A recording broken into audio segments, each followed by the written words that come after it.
भक्तों के लिए दिल से बुरा लगता है यार। मतलब इन्होंने 2 दिन पहले 3 राज्यों में सारी जीत वीत देख ली, लेकिन उसके बाद क्या हुआ, पूरी तरीके से जीत के ऊपर गौमूत्र फिर गया है। मैं बात कर रहा हूं यहां पर बाल मुकुंद आचार्य के बारे में। 2 दिन पहले निकले थे जयपुर में नॉनवेज की ठेलियां बंद करा दूंगा, लेकिन पता अब चल रहा है कि इनकी खुद की रेडी बंद हो चुकी है। ऐसा लग रहा है दिल्ली से फोन आया है और काफी इनको फटकार पड़ी, क्योंकि इनका सावरकर मोड ऑन हो चुका है। माफी इन्होंने मांगी है और भक्तों के लिए बुरा इसलिए यहां पर लग रहा है क्योंकि भक्तों को लग रहा था कि भाई अब हमारे को योगी आदित्यनाथ के बाद एक नया पोस्टर बॉय मिल चुका है।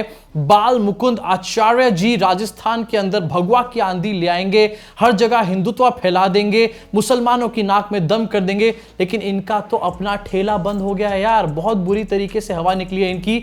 अब कहा क्या है ये तो आपको बताऊंगा, लेकिन बाल मुकुंद अच्छा इनको लेकर मैं बहुत ज्यादा एक्साइटेड था, क्योंकि भाई बंदा 600 वोट से जीता है। 600 वोट से जीतने के बाद इतना भयंकर कॉन्फिडेंस, ऐसा कॉन्फिडेंस तो भैया नरेंद्र मोदी में भी नहीं है। इतने सारे झूठ जब वो बोलते हैं, और मेरे हिसाब से बाल मुकुंद आचार्य परफेक्ट तरीके से यहां पर पीएम मटेरियल थे। अब एक बार सुन लेते हैं कि आखिरकार इन्होंने कैसे अपना सावरकर मोड ऑन किया है। आम नागरिक होने के नाते आपका डिपार्टमेंट है, अधिकारी हुआ, आप इस डिपार्टमेंट का काम देखते हो, सब आपको मैं निवेदन करता हूं कि आप इसकी जांच करें। मैंने ये बात बोली, अगर इस बात से किसी को बुरा लगा तो मैं उसके लिए क्षमा मांगता हूं। तो किसी वर्ग विशेष किसी के लिए नहीं, मैंने कहा ये पूरा परिवार है हमारा। हम आदरणीय प्रधानमंत्री नरेंद्र मोदी जी के विजन को लेकर काम कर रहे हैं। हम लोग सबका साथ चाहते हैं, सबका विश्वास जीतना चाहते हैं और सामूहिक रूप से भाजपा परिवार सबका विकास चाहती है। इस वीडियो को देखने के बाद एक ही बात बोलना चाहूंगा कि भक्तों का 3 राज्यों में जीतने के बाद भी मोये मोये हो चुका है। इसी साथ आगे बढ़ना चाहता हूं और सोशल मीडिया पे कुछ और भी ट्रेंडिंग चीजें जो कि आपके साथ शेयर करना चाहता हूं। सबसे पहले डीएमके के सांसद का कल का संसद के अंदर का बयान, जहां पर उन्होंने नॉर्थ की स्टेट्स को गौमूत्र स्टेट्स बोला है। अपनी स्क्रीन पर देखिए इसको, गौमूत्र राज्यों में चुनाव जीतती है बीजेपी। और एक बार पूरा बयान भी एक बार सुन लेते हैं सेंथिल कुमार जी का। बीजेपी की चुनाव जीतने की शक्ति मुख्य रूप से हिंदी भाषा राज्यों तक सीमित है, या यूं कहें गौमूत्र राज्यों तक सीमित है। तुम लोग दक्षिण भारत में नहीं आ सकते हो। अब वैसे ये बयान अपने आप में काफी ज्यादा प्रॉब्लमैटिक है, और डीएमके के जो चीफ है एमके स्टालिन, उन्होंने इस बात के ऊपर अपना किनारा भी कर लिया और इनको काफी डांट फटकार भी मारी है, जिसके बाद इन्होंने एक क्लैरिफिकेशन भी निकल कर दिया। लेकिन साथ में आपको यह भी बता देना चाहता हूं कि कांग्रेस की तरफ से भी एक यहां पर क्लैरिफिकेशन निकल कर आया है, और कांग्रेस ने भी इस बयान से पूरी तरीके से किनारा किया। अपने स्क्रीन पर देखिए, संसद के भीतर कौन क्या कह रहा है इससे हमें कोई लेना देना नहीं है, ये उनका अपना बयान है। हम गौ माता का सम्मान करते हैं, इस पर हमें कुछ भी नहीं कहना है। अधीर रंजन चौधरी जो कि कांग्रेस के बड़े नेता हैं, एंड थैंक गॉड कि कांग्रेस एटलीस्ट यहां पर एक स्टैंड ले रही है, क्योंकि यार हमारे देश में मेजॉरिटी लोग हिंदू हैं, और अगर आपको ऐसे में चुनाव जीतना है तो आप मेजॉरिटी के सेंटिमेंट्स को हर्ट नहीं कर सकते हो। ये बात कांग्रेस को समझ आ रही है। लेकिन इस बात के ऊपर बीजेपी के चिंटुओं को बहुत ज्यादा बुरा लग रहा है। मैं आपको दिखाना चाहता हूं आपकी स्क्रीन के ऊपर एक ऐसा चिंटू जो पहले सावरकर से लेकर मोदी सबके ऊपर सवाल खड़े करते थे, गालियां उनको देते थे, और अब सबके चरणों में चुंबक बने बैठे हैं पूरी तरीके से। शहजाद पूनावाला है ये। इन्होंने कहा कि ये कोई डीएमके की सोच नहीं है, ये पूरे इंडी गठबंधन का बयान है। मतलब एक डीएमके के बंदे ने कोई बात बोली तो उसको पूरा इंडी गठबंधन का बना दिया। भैया अगर इसी लॉजिक से चला जाए तो टी राजा सिंह जो गालियां बक रहा है, ऐसे तो ये मोदी जी की राय हो जाती है। और सबसे बड़ी बात यहां पर निकलकर ये आती है कि भाई ये गौमूत्र वाले बयान से, जिसके ऊपर वैसे क्लैरिफिकेशन आ चुका है, मेरे जैसे लोगों को प्रॉब्लम हो सकती है, क्योंकि हमारे को एक बहुत प्रॉब्लम है कि भाई हर चीज में गौमूत्र या फिर गाय का गोबर क्यों घुसेड़ दिया जाता है। लेकिन इन लोगों को आखिरकार इससे प्रॉब्लम क्यों हो रही है? ये तो गौमूत्र को बहुत पवित्र मानते हैं ना, गौमूत्र पियो, गौमूत्र से नहाओ, गौमूत्र की पार्टियां करो। तो आखिरकार अपने नॉर्थ के स्टेट्स को गौमूत्र स्टेट्स नाम सुनने से इतना ज्यादा बुरा क्यों माना जा रहा है? गौमूत्र इस पवित्र थिंग, खुश होना चाहिए इस चीज के ऊपर।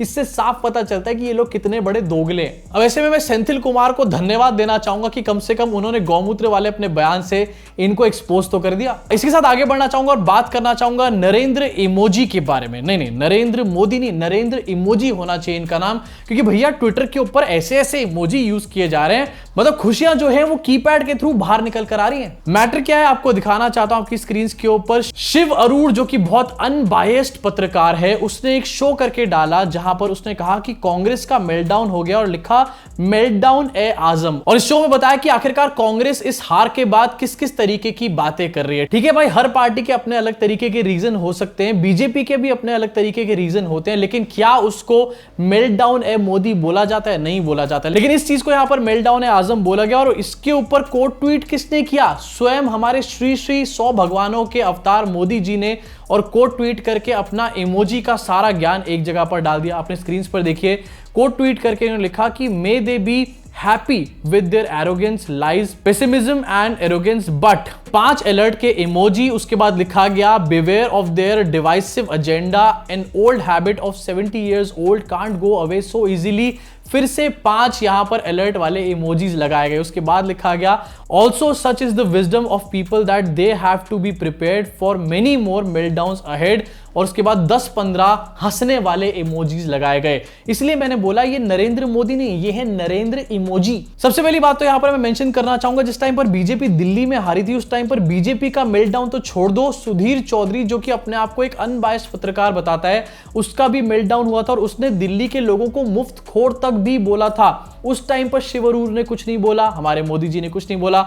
आज शिव अरोड़ा को ये सारा मेल्टडाउन नजर आ रहा है, और शिव अरोड़ा तो छोड़ दो यार, मोदी जी उसको कोट ट्वीट कर रहे हैं मेल्टडाउन के ऊपर, और कोट ट्वीट में किस तरीके से इमोजियों का इस्तेमाल किया जा रहा है। बहुत सारे लोग बोल रहे हैं कि मोदी जी का अकाउंट जो भी बंदा संभाल रहा होगा उसको बहुत डांट पड़ी होगी, लेकिन मेरे हिसाब से ये कोई बंदा ऐसा नहीं है जो मोदी जी का अकाउंट संभाल रहा है। ये मेरे हिसाब से मोदी जी ने खुद ही किया है, क्योंकि इस देश के सबसे बड़े वॉनबी अगर कोई है ना तो वो चीचा ही है। इसी साथ आगे बढ़ना चाहूंगा और एक और वीडियो वायरल जो हो रही है आपको दिखाना चाहूंगा। ये है बाबा राम रहीम या फिर गुरमीत राम रहीम या फिर जो भी आप इसको बोलना चाहो। इसकी एक वीडियो बहुत ज्यादा इस टाइम पर वायरल हो रही है, जहां पर ये जो भाई साहब हैं ये यहां पर ज्ञान दे रहे हैं कि किसी भी बंदे को कोई चीज अश्लील देखनी नहीं चाहिए, कोई अश्लील चीज पढ़नी नहीं चाहिए और किसी भी अश्लील चीज के बारे में बात ही नहीं करना चाहिए। This is like Modi ji talking about peace and unity. बिना किसी देरी के इस वीडियो को सुनो, और वीडियो को सुनते वक्त इस बात को ध्यान रखना कि ये आदमी दुष्कर्म का कन्विक्टेड बंदा है जो इतने सारे ज्ञान यहां पर पेल रहे हैं। अश्लील ना देखें, ना पढ़ें और ना ही इसकी चर्चा करें।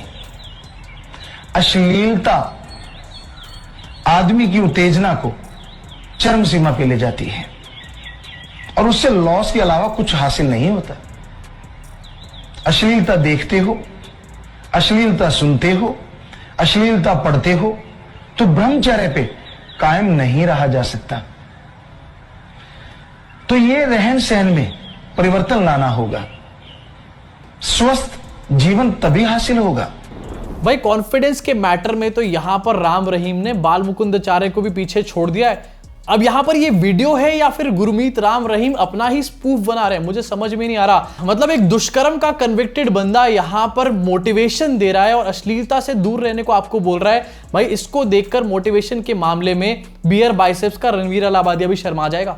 इसी साथ आगे बढ़ना चाहता हूं और एक और वायरल वीडियो आपको दिखाना चाहता हूं, लेकिन इस वायरल वीडियो से पहले आपको याद दिलाना चाहता हूं कि अभी 2 दिन पहले जब बीजेपी की 3 राज्यों में जीत हुई थी तो मोदी जी ने कहा था कि ये पॉजिटिव पॉलिटिक्स की जीत है, हम लोग पॉजिटिविटी की पॉलिटिक्स करते हैं और कांग्रेस और विपक्ष जो है नेगेटिव पॉलिटिक्स करता है, इसलिए वो लोग हार गए। पॉजिटिविटी की पॉलिटिक्स क्या होती है, टी राजा सिंह का एक वीडियो बहुत वायरल हो रहा है, इसमें आपको समझ में आ जाएगा, खुद ही देख लो। और इस वीडियो को देखने से पहले यह भी समझ लो कि भैया बीजेपी के लोग बहुत संस्कारी होते हैं, संस्कार और हमारा धर्म सबसे ज्यादा ऊपर है, लेकिन क्या हमारे संस्कार इस तरीके के हैं? सुनो इसको एक बार।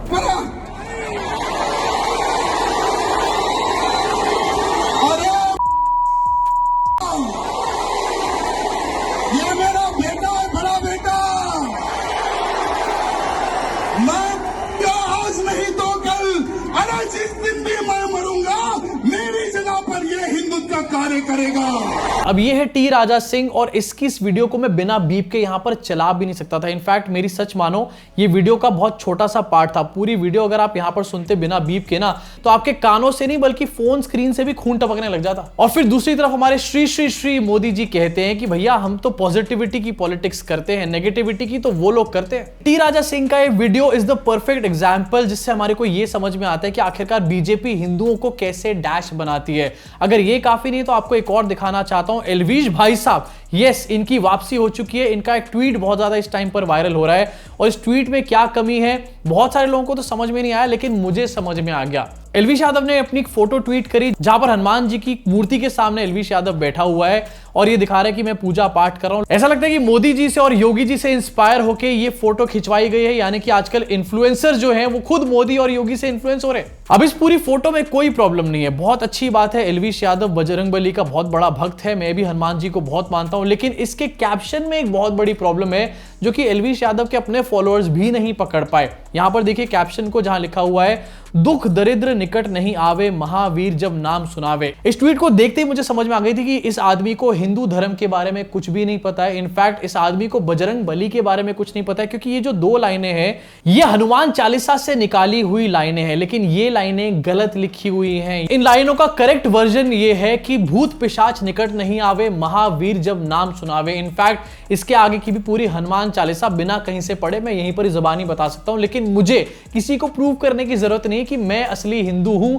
या नकली हिंदू हूं। सोचो भाई, अपने आप को असली हिंदू कहने वाले लोग, हिंदू हृदय सम्राट कहने वाले लोग ये तक नहीं जानते कि आखिरकार हनुमान चालीसा में क्या लिखा हुआ है। कुछ भी लिखे चले जा रहे हैं यहां पर और हिंदू धर्म को एज अ मीडियम यूज कर रहे हैं अपना बिजनेस चमकाने के लिए। अब इसी के साथ आगे बढ़ना चाहूंगा और एक और खबर आपको दिखाना चाहूंगा जो कि बहुत ही मजेदार है। भाई गुजरात से एक एक करके बढ़िया खबरें निकल कर आती हैं, अपने स्क्रीन पर देखिए। गुजरात में पकड़ा गया हाईवे पर चल रहा फर्जी टोल बूथ। मतलब अभी तक हमने देखा था कि गुजरात में फर्जी अधिकारी घूम रहे हैं, फर्जी सरकारी ऑफिसेज बने हुए हैं, लेकिन यार टोल बूथ ही फर्जी बना दिया। भाई गुजरात के लोग एपिक नेक्स्ट लेवल जा चुके हैं। यहाँ पे थोड़ी सी डिटेल्स भी एक बार यहाँ पर देख लेते हैं। फैक्ट्री के अंदर से बना रखा था फर्जी टोल प्लाजा। ये क्या हो रहा है यार, क्या हो रहा है यहाँ पे? मतलब एक फैक्ट्री के अंदर नकली टोल प्लाजा बनाया हुआ, और भाई असली महान लोग तो वो हैं जो उसमें टोल पे करके जा भी रहे हैं। अब मुझे समझ में आया कि आखिरकार कैसे मोदी जी गुजरात में इतने साल चीफ मिनिस्टर रहे और क्यों गुजरातियों को मोदी इतने ज्यादा पसंद है। तो भाई आज की सोशल मीडिया की भसड़ में से सिर्फ इतना ही। अब आपका क्या रिएक्शन है? अपनी भड़ास को पूरी तरीके से कमेंट सेक्शन में निकाल डालो। और हाँ,